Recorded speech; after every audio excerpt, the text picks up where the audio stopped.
Of course, the ferry scandal is just one example of the secrecy and incompetence that this government is famous for. Just look at Nicola Sturgeon's rap sheet of damning failures. 250 million lost on ferries, 50 million lost on BIFAB, 40 million lost on the Rangers scandal. The worst ever A&E waiting times on record. Violent crime at record highs since Nicola Sturgeon came to power. The widest ever attainment gap in our schools, with the lowest results in international school rankings.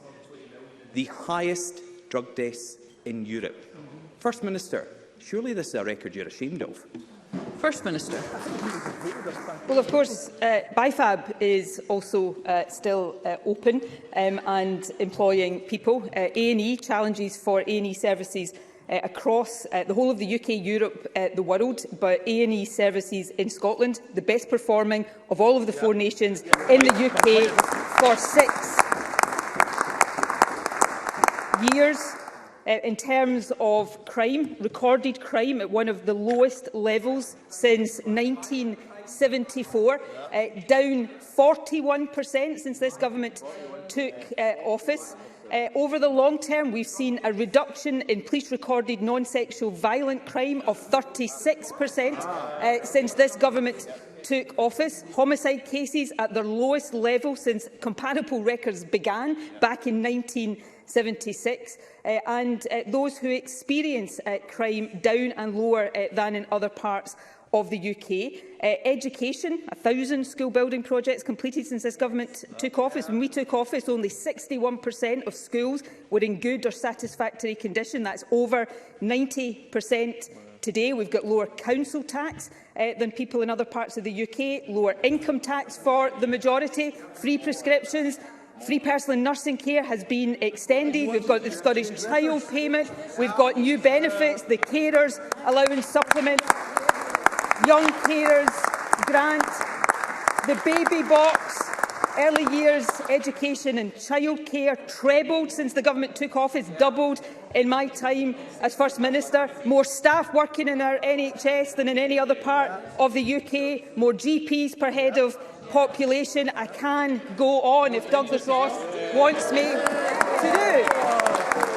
100,000 affordable homes, and yet, yes, crime rates down. What have we had in 12 years of Tory government at Westminster? We've had Brexit, we've austerity, we've seen poverty increasing, we've had pension cuts, we've had tax increases, and worst of all, we've had Boris Johnson.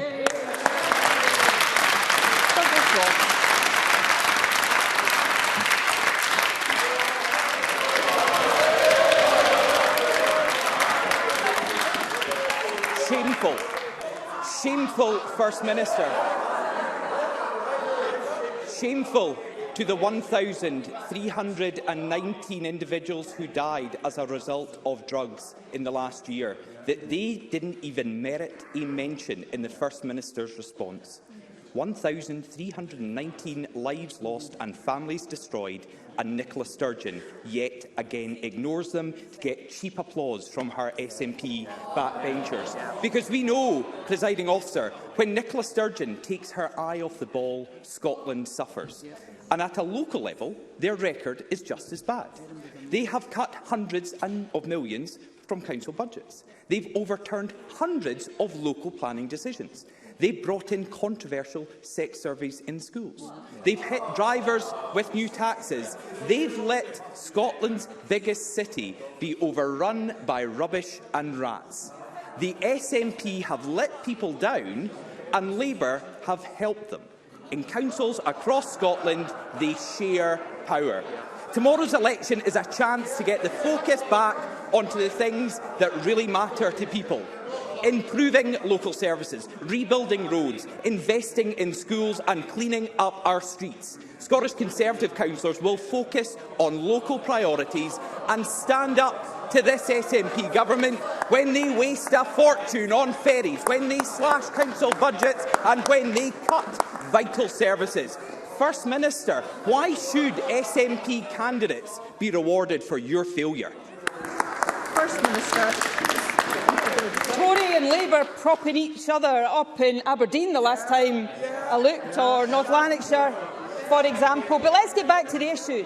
On drugs death, £250 million of investment pledged and secured by this government to turn that around. Council budgets, the other issue that Douglas Ross mentioned there.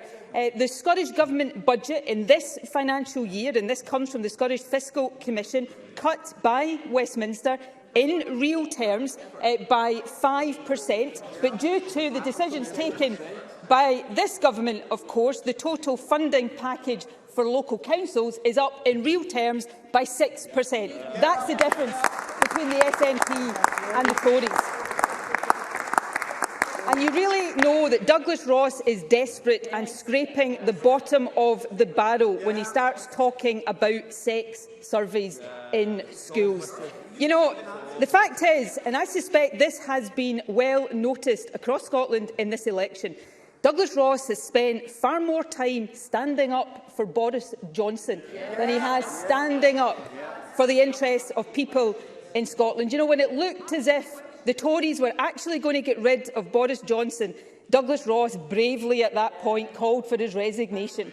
But when that changed, Douglas Ross allowed himself to be hauled into line and has just become the cheerleader-in-chief for Boris Johnson. No consistency, no principle, no resolve, no backbone. That is Douglas Ross. He's not a leader, he's just a follower.